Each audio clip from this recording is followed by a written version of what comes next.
students, welcome back to my channel that is Chemistry with Priya. So student, कुछ बच्चों की मेरे पास request आई थी कि मैम प्लीज आप 11th की ऑर्गेनिक केमिस्ट्री का चैप्टर स्टार्ट कर दीजिए, तो मैं वो आज से पढ़ाना स्टार्ट कर रही हूँ बेटा। तो पहला चैप्टर हम लोग आज पढ़ेंगे that is some basic principles and technique. Starting जो आज हम करने वाले हैं वो तो बेसिक होगी बेटा, जो कि 10th से भी रिलेटेड होगी, लेकिन जैसे जैसे हम इस चैप्टर में आगे बढ़ते जाएंगे इस चैप्टर के जो कॉन्सेप्ट हैं वो आपके लिए समझना बहुत ज्यादा जरूरी है बेटा, क्योंकि ये कॉन्सेप्ट अप्लाई होंगे 12th ऑर्गेनिक केमिस्ट्री में, जो कि एक सेपरेट बुक है। ठीक है, तो वहां पे आपको 12th की ऑर्गेनिक केमिस्ट्री याद ना करनी पड़े, इसलिए आपको यहाँ पे कॉन्सेप्ट समझना बहुत ज्यादा जरूरी है। तो ये चैप्टर बेटा आपके लिए बहुत ज्यादा इंपॉर्टेंट है, क्योंकि इस चैप्टर में पूरा फंडामेंटल बेस है आपका, जिससे आप 12th की ऑर्गेनिक केमिस्ट्री को समझ सकते हो। तो इसको अच्छे से पढ़िएगा बेटा।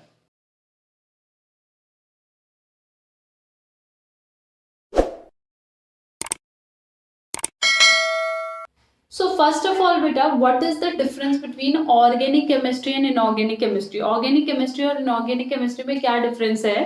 तो कुछ compounds हो गए, जैसे बेटा हमारे शुगर हो गया, विटामिन्स हो गए, प्रोटीन्स हो गए, फैट हो गए, ऑयल हो गए, ऐसे कुछ कंपाउंड्स है जिन कंपाउंड्स को हम क्या करते हैं डायरेक्टली और इनडायरेक्टली आइसोलेट करते हैं from the living organism like plants and animals.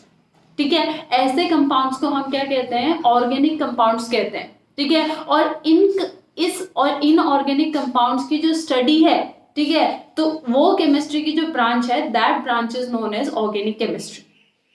ठीक है, सो ऑर्गेनिक केमिस्ट्री क्या है? Compounds like proteins, vitamins, fat, oil, sugar which are isolated directly or indirectly from living organisms like plants and animals are known as organic compounds, and the branch of chemistry which deal with the study of these compounds is known as organic chemistry. तो chemistry की वो branch जो कि किस पे study करती है, इन सारे कंपाउंड्स पे स्टडी करती है, उस ब्रांच को हम क्या कहते हैं आपका ऑर्गेनिक केमिस्ट्री कहते हैं। ठीक है, तो आपका ऑर्गेनिक केमिस्ट्री क्या हो गई बेटा? ऑर्गेनिक केमिस्ट्री हो गई आपकी the branch of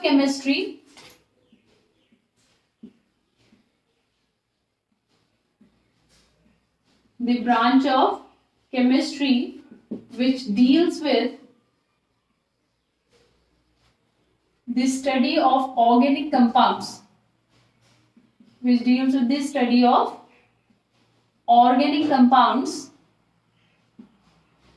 is known as organic chemistry। और ऑर्गेनिक कंपाउंड्स हमारे क्या होते हैं? ऐसे कंपाउंड्स जिनको हम डायरेक्टली और इनडायरेक्टली कहाँ से आइसोलेट करते हैं from the living organism like plants and animals. ठीक है, उनको हम ऑर्गेनिक कंपाउंड्स कहते हैं, और उन कंपाउंड्स की स्टडी को हम क्या कहते हैं आपका ऑर्गेनिक केमिस्ट्री। और इनऑर्गेनिक केमिस्ट्री क्या होती है? कंपाउंड्स लाइक आपके रॉक सॉल्ट हो गया या फिर एलम हो गया, तो इन कंपाउंड्स को जिनको हम डायरेक्टली और इनडायरेक्टली कहाँ से आइसोलेट करते हैं from the non living things like rocks या फिर आपका मिनरल्स, यहाँ से जिन सब्सटेंस को हम क्या करते हैं आइसोलेट करते हैं, उन सब्सटेंस को हम क्या कहते हैं इनऑर्गेनिक कंपाउंड्स कहते हैं। और केमिस्ट्री की वो ब्रांच जो किसके ऊपर डील करती है, इनऑर्गेनिक कंपाउंड्स के ऊपर डील करती है, उसको क्या कहते हैं इनऑर्गेनिक केमिस्ट्री कहते हैं। ठीक है, तो अगर बाई चांस आपसे पूछा जाए, आपके वाइवा में पूछा जाए that what is the basic difference between organic chemistry and inorganic chemistry, तो आप कहेंगे कि ऑर्गेनिक केमिस्ट्री में हम किसके बारे में पढ़ते हैं? ऑर्गेनिक कंपाउंड्स के बारे में। ऑर्गेनिक कंपाउंड्स क्या होते हैं? जिन कंपाउंड्स को हम डायरेक्टली और इनडायरेक्टली कहाँ से आइसोलेट करते हैं from the living organism like plants and animals, उन्हें हम ऑर्गेनिक कंपाउंड्स कहते हैं, जैसे विटामिन हो गया, प्रोटीन हो गया, फैट हो गया, ऑयल हो गया। ठीक है, और इनऑर्गेनिक केमिस्ट्री क्या होती है? जो केमिस्ट्री किसके बारे में स्टडी करती है अबाउट द इनऑर्गेनिक कंपाउंड्स, वो हमारी इनऑर्गेनिक केमिस्ट्री होती है। और इनऑर्गेनिक कंपाउंड्स हमारे क्या होते हैं? ऐसे सब्सटेंस जो कि डायरेक्टली और इनडायरेक्टली कहाँ से आइसोलेट होते हैं from the non living things, वो हमारे क्या होते हैं इनऑर्गेनिक कंपाउंड्स होते हैं। ठीक है, अब अगर यहाँ पे ऑर्गेनिक केमिस्ट्री को और सिंपल वे में एक्सप्लेन करें और सिंपल वे में डिफाइन करें, तो सिंपल ऑर्गेनिक केमिस्ट्री क्या है बेटा? Organic chemistry is the branch of chemistry which deals with the study of the hydrocarbon and it's derivatives. ठीक है, जो किसकी स्टडी करती है, जो स्टडी करती है हाइड्रोकार्बन एंड इट्स डेरिवेटिव्स। ठीक है, हाइड्रोकार्बन्स एंड इट्स डेरिवेटिव्स। ठीक है, या फिर और सिंपल वे में बोला जाए, सो organic chemistry is the branch of chemistry which deals with the study of carbon and it's compounds.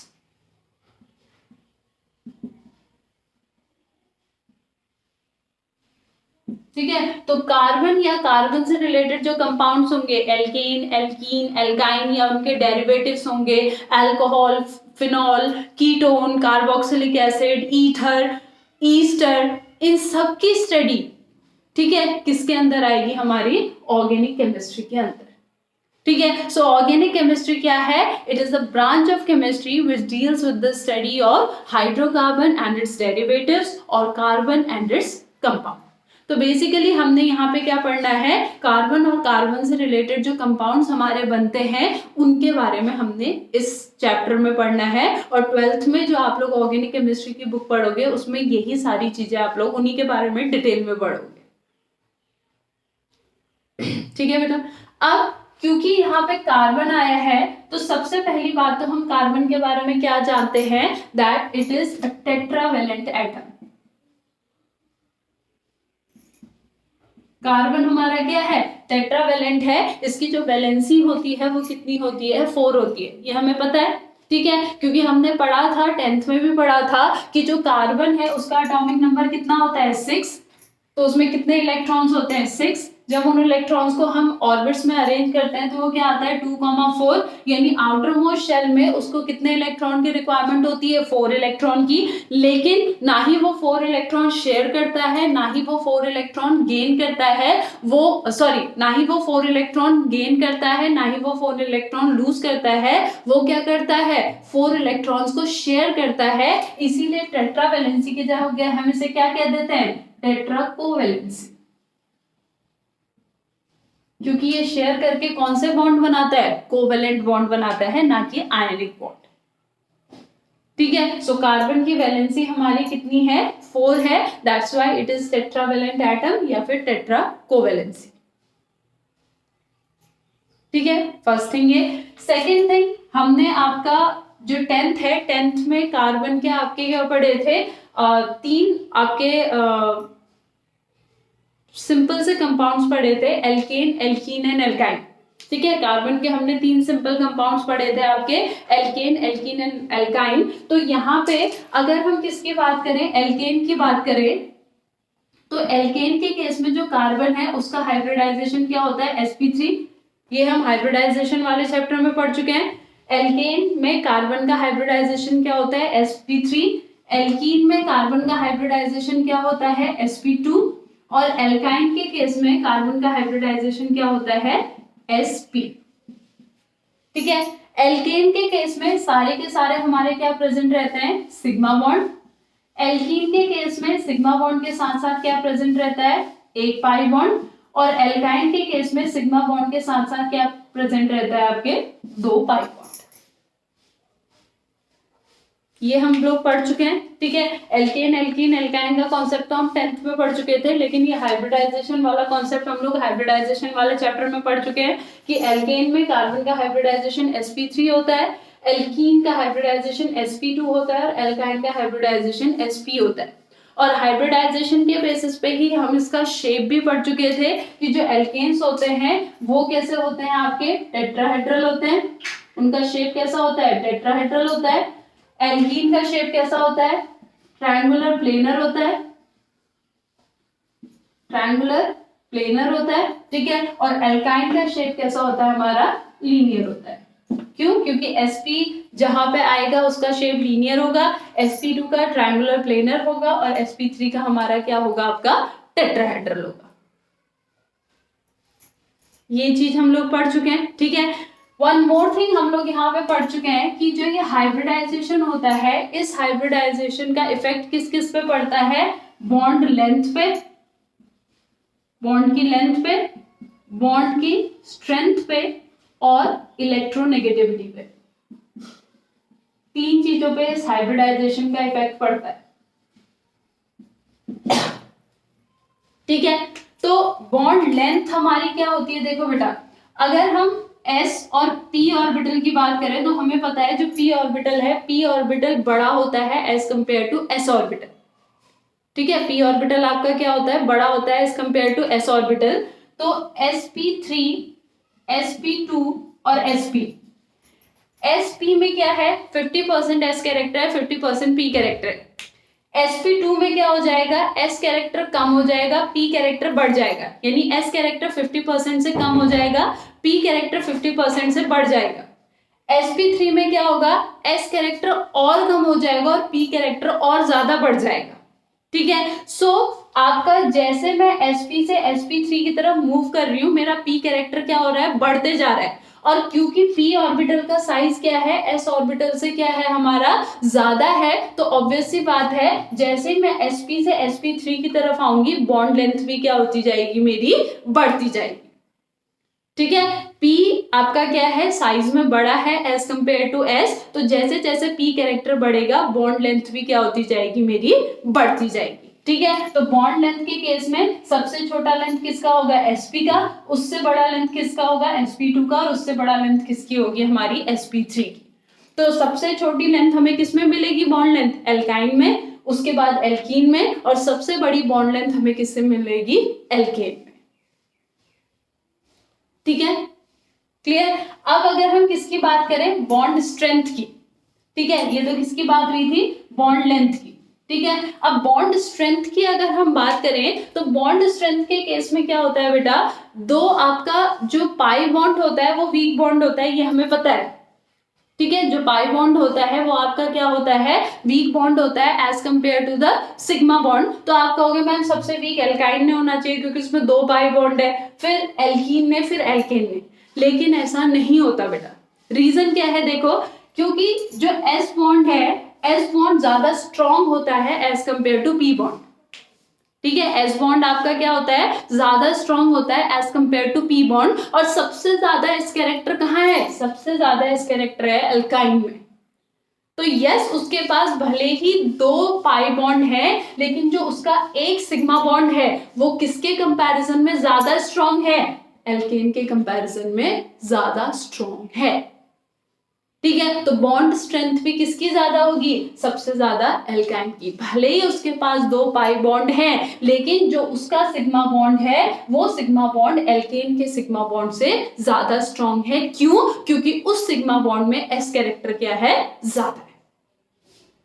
ठीक है, तो अगर मैं किसकी बात करूं, बॉन्ड स्ट्रेंथ की बात करूं, तो बॉन्ड स्ट्रेंथ में सबसे ज्यादा मजबूत बॉन्ड कौन सा होगा, sp, उसके बाद sp2 और उसके बाद आपका sp3।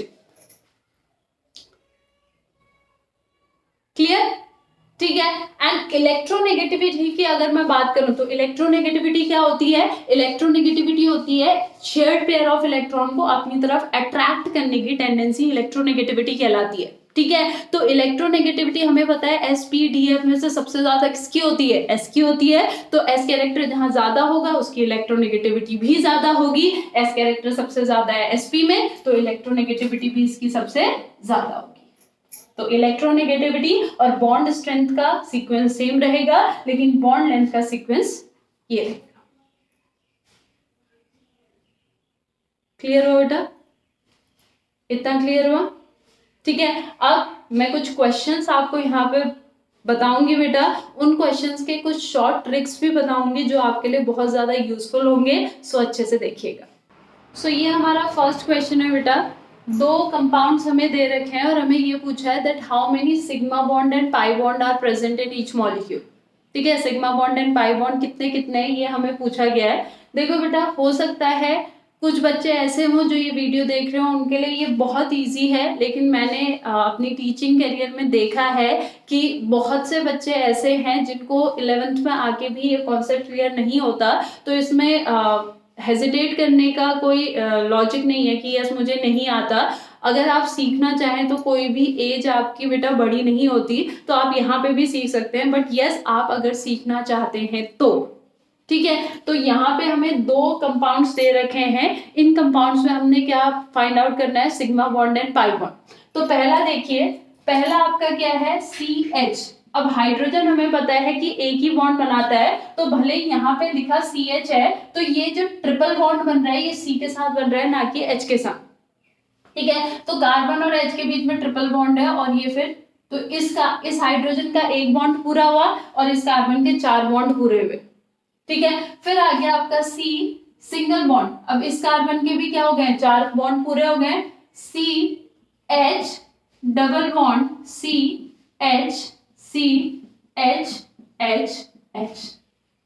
देखो बेटा, जहां पे सिर्फ कार्बन और हाइड्रोजन है वहां पे कंपाउंड का ओपन फॉर्म बनाना, कंप्लीट कंपाउंड बनाना, कंप्लीट स्ट्रक्चर बनाना बहुत आसान है, क्योंकि हमें पता है हाइड्रोजन को सिर्फ एक बॉन्ड की जरूरत होती है और कार्बन को कितने बॉन्ड की जरूरत होती है, 4 बॉन्ड की। तो जहां पे ये सेटिस्फाई हो रहा है मतलब आपका कंपाउंड बिल्कुल सही है। ठीक है, तो अब मैंने इसमें क्या देखना है बेटा, सिग्मा एंड पाई बॉन्ड। ठीक है, तो सिग्मा बॉन्ड देखिए, जहां पे सबसे पहले सिग्मा बॉन्ड काउंट करने के लिए तो जितने सिंगल बॉन्ड है पहले उसको काउंट कर लीजिए बेटा। ठीक है, सो 1 2 3 4 5 6 7 8 तो पूरे के पूरे सिंगल बॉन्ड है, तो वो तो सिग्मा बॉन्ड है। अब आइए डबल और ट्रिपल बॉन्ड में। डबल बॉन्ड में एक सिग्मा होता है और एक पाई होता है। ठीक है, और ट्रिपल बॉन्ड में क्या होता है, एक सिग्मा और 2 पाई होता है। ठीक है, तो ट्रिपल बॉन्ड में एक सिग्मा और डबल बॉन्ड में हमारे कितना, एक सिग्मा। सो 1 2 3 4 5 6 7 8 9 10 कितने सिग्मा बॉन्ड हो गए, 10 सिग्मा बॉन्ड्स। और पाई सिग्मा बॉन्ड कितने हो गए, डबल बॉन्ड में एक पाई और ट्रिपल बॉन्ड में 2 पाई, तो 3 बॉन्ड्स। सिंपल है बेटा। ठीक है, जितने सिंगल बॉन्ड है वो तो सारे के सारे सिग्मा बॉन्ड है। डबल बॉन्ड में एक सिग्मा है और एक पाई है, और ट्रिपल बॉन्ड में एक सिग्मा है और 2 पाई। ठीक है, क्लियर। ओके, नेक्स्ट देखिए, CH2 double bond C double bond CH CH3। तो पहले सारे के सारे क्या काउंट कर लीजिए, सिंगल बॉन्ड 1 2 3 4 5 6 7 8 9। ठीक है, सो सिग्मा बॉन्ड कितने आ जाएंगे, 9, और पाई बॉन्ड कितने आ जाएंगे, 1 here and 1 here means 2। So sigma bond कितने हो गए, 9, और पाई बॉन्ड कितने हो गए हमारे, 2।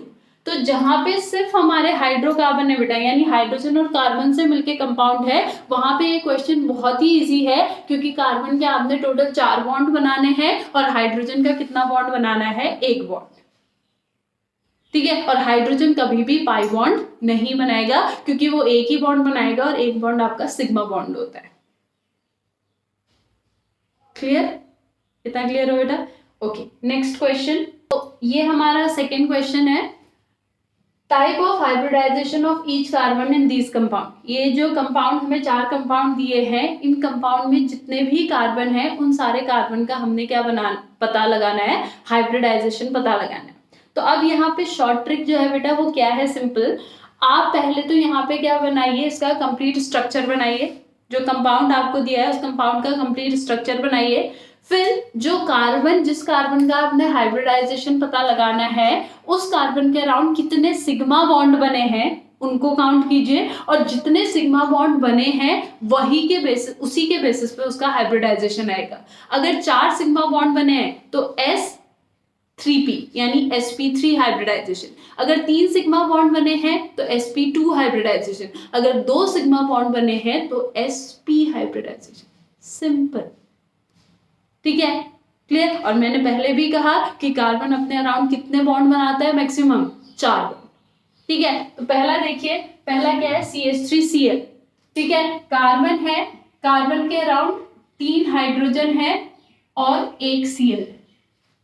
अब 4 बॉन्ड पूरे हो गए इसके, यानी इसने कहीं से भी पाई बॉन्ड नहीं बनाया है, चारों के चारे सिग्मा बॉन्ड है, तो इसका हाइब्रिडाइजेशन क्या हो गया, sp3, 1s और 3p।